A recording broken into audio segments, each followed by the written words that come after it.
And I'll call this meeting of the Urbana Public Television Commission to order on Friday, December 13th at about 12:03. And I'll ask that you call the roll. I'd be happy to. Commissioner Polk? Here. Commissioner Mancuso? Here. Chair Folk? Here. Commissioner Cinder? Here. Commissioner Fuller? Present. And Commissioner Inskeep notified me that she's out of town and will not be here.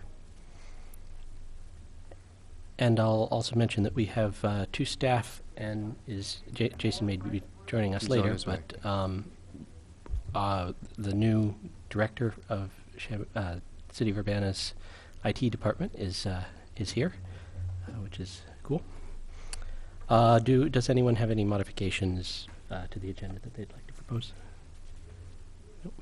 Okay, hearing none, then I'll move on to approval of the minutes from September 13th. Did anybody have any comments on those?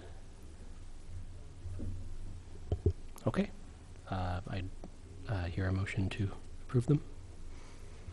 Motion to approve the minutes. Second. All in favor?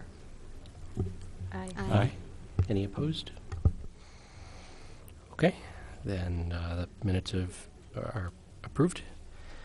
Now, any correspondence? Did we have any correspondence about There was no UPTV? correspondence addressed to the Commission this quarter. Okay. And then moving on to staff report. I'll be happy to do so, and you stole my thunder, but I informally and will now formally introduce Sanford Hess, who's Head of Information Technologies at City of Urbana now, and oversees, as among his many tasks, oversees Urbana Public Television as well. So we want to welcome you. We had our open house and annual membership meeting last Friday. It was, I think, the best attended one yet. By the end of the day, we had 18 people here. It was, as always, a great experience for the staff, I think, because we get to see kind of in a group the people that we deal with individually day by day. I think it's great for the members and the volunteers because they interact with each other in a way that they never have a chance to do, really. So you have the church groups and the political groups and the cultural groups all coming together as one. So it's kind of the one community together thing. So we had a good time. We shot some holiday IDs, and Commissioner Cinder's been kind enough to offer his production experience, so we have those on the air already, so you'll be seeing those. As well as some of our other holiday specials as we usually run this time of year. It's a fairly short staff meeting.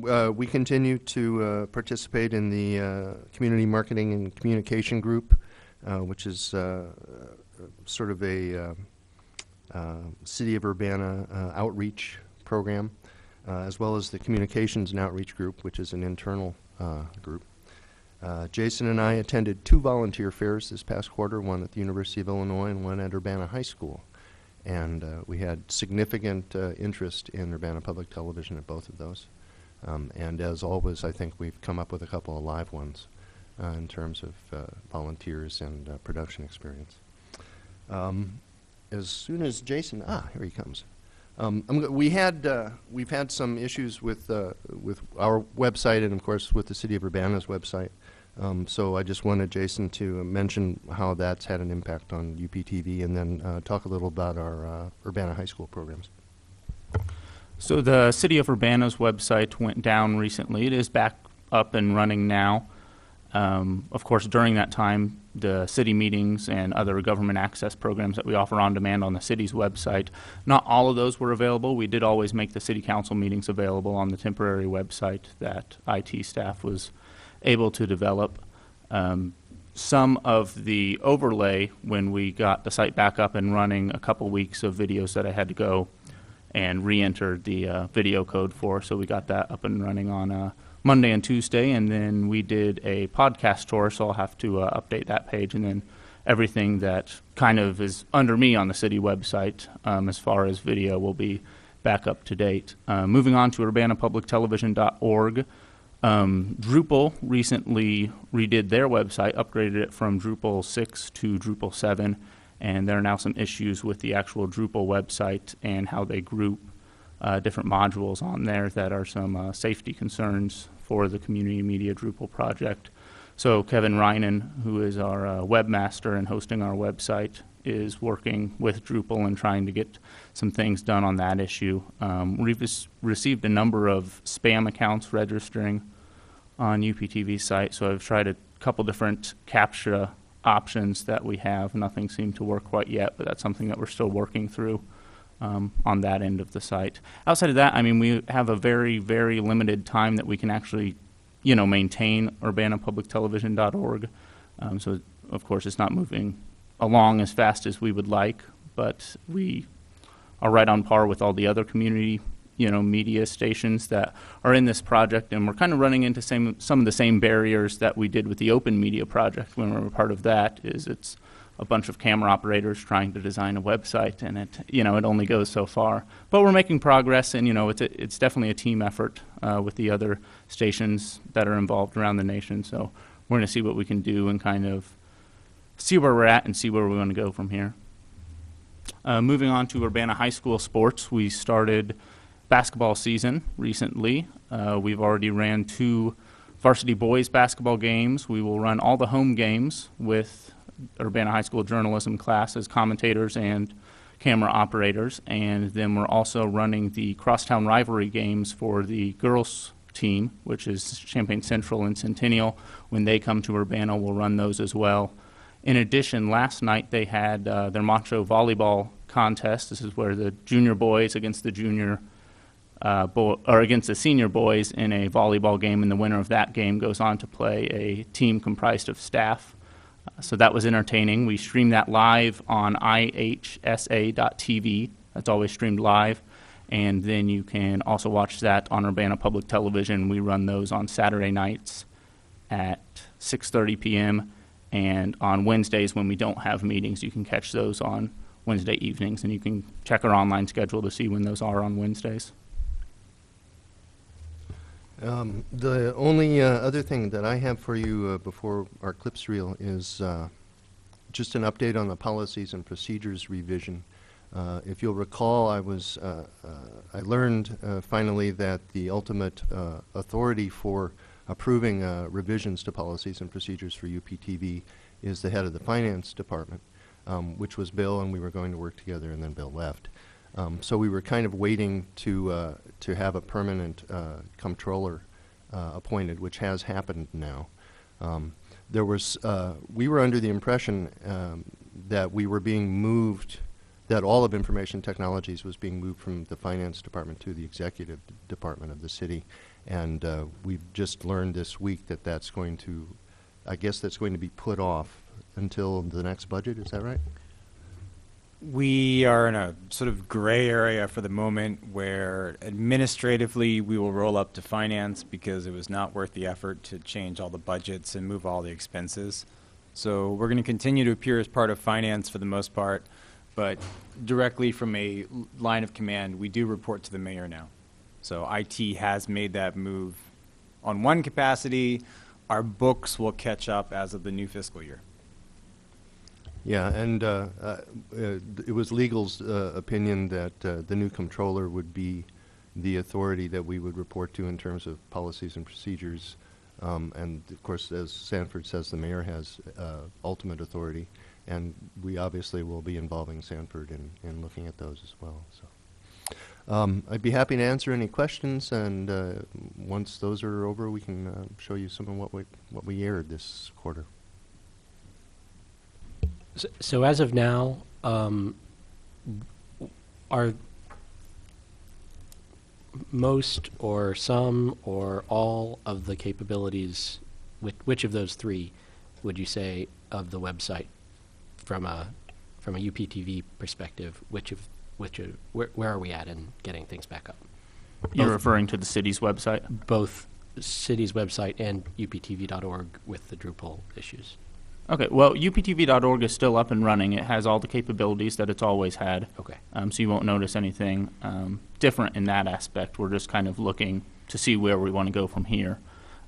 As far as the city's website, everything that I have, in my job with the city's website is mostly just to update the city meeting videos. That is all up and running. That's all good to go. You can go watch whatever city meeting you want to go watch. It's on there. Okay, great. I can add more generally with the website, the city's website. When we brought it back up, we brought it from a backup that was taken as of, say, mid-October. So we've been going through an effort to make sure that all the boards and commissions postings and things like that are caught up. There are probably still a few that are missing. We've asked the departments to review and make sure that we're catching up. But it's really just the attachments that have been made since October that might be missing. And as they're found, we're adding them. Okay. But in general, for the most part, everything's there, with a possible gap of a couple weeks, I guess. That's right. That's right. Okay. Then I guess let's go with the clips reel. Always the highlight of the meeting.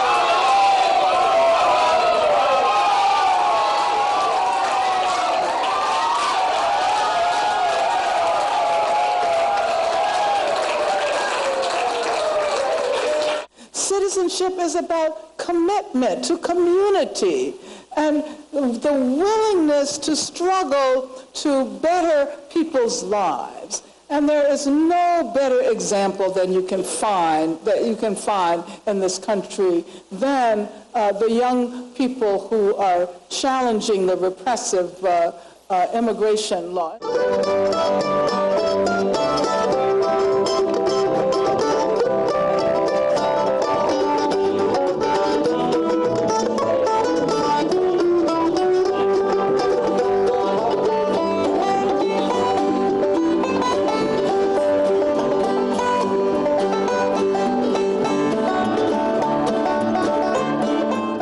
And here we have the Urbana High School football team. As I mentioned, they'll be against Decatur Eisenhower tonight. They're coached by Nathan Watson.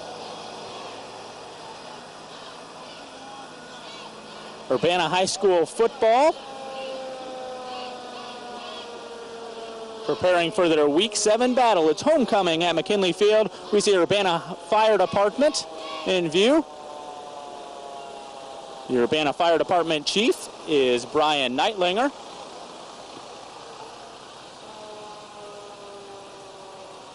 And here's our homecoming senior court. O sea, no hicieron trampa, no era una manera desarreglada. Claro, no, y en realidad lo que mucha gente no sabe es que, por ejemplo, el IRS es una dependencia, migración es otra dependencia, y no combinan información, a menos que haya una orden de corte.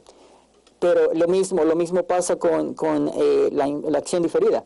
El área que ya fue un decreto por el presidente Obama de darles acción diferida, de darles estancia y no deportación a estos muchachos, no son los Dreamers, pero mucha gente les llama los Dreamers, a estos muchachos que les ha dado la oportunidad de conseguir el permiso de trabajo y el seguro social y la licencia y que no han tenido ningún problema.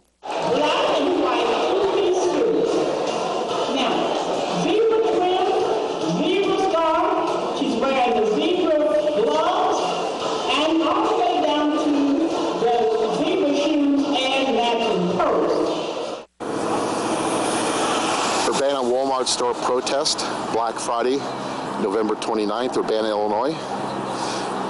We're here at the Walmart store in Urbana. This has already been a confrontation with Walmart management when we first arrived. Walmart management claiming that the sidewalk was their property. One of our people then told them to go ahead and call the police, that we loved the publicity, at which point the Walmart management went back into the store, and at this point we haven't seen them.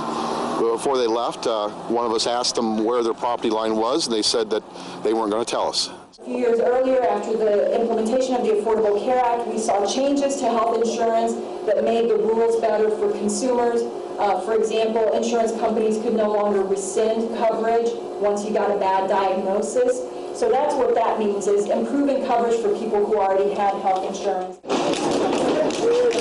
And we did. And we did. Run it down now.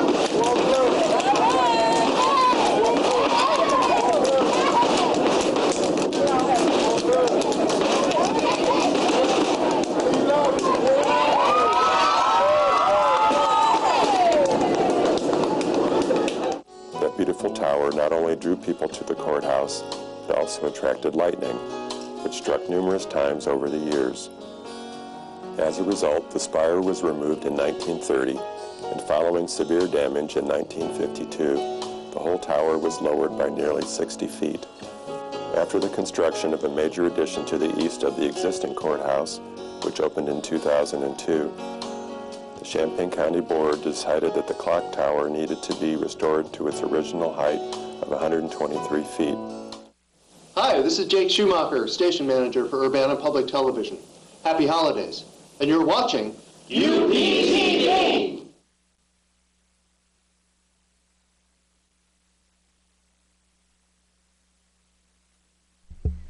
Really cool. We have some other people in the room, but I don't know if they're actually audience. Does anyone have anything they wanted to say in front of the commission? No? Okay. And moving on to unfinished business. There is none. Okay. So the rules thing, what is our next step with the rules revision? Our next step is to probably, we're going to meet with Sanford next week and go over some general stuff. We'll get his input on what we have so far. We still have to incorporate the tweaks that legal suggested, and at that point we'll give it to Rich for his approval. And then it's happening. Okay. And then moving on to new business, the equipment purchases. It looks like there's one interesting one. You want to tell us about it? Yeah, this is a portable partition. I don't know how many of the commissioners are familiar with our set, but we had partitions that we were taking from the the small mini studio off to the side of the council chambers. Then on Saturday we would set them up here. They've seen some wear and tear over the years, and they don't stand up too well as they used to. And what we've done is bought a mobile partition unit that's on wheels. It's much more mobile. It's also, the previous partitions were only 5 feet tall, so if you were standing in front of them, you would still see the rest of the room in the background. These are about 7.5 feet tall, so unless we get some NBA stars filming shows, we should be okay. And it's about 20 feet wide, which some of our shows on Saturday have much larger sets. A number of musicians perform on the Rock somewhat regularly, and this provides the background that we need and the stability.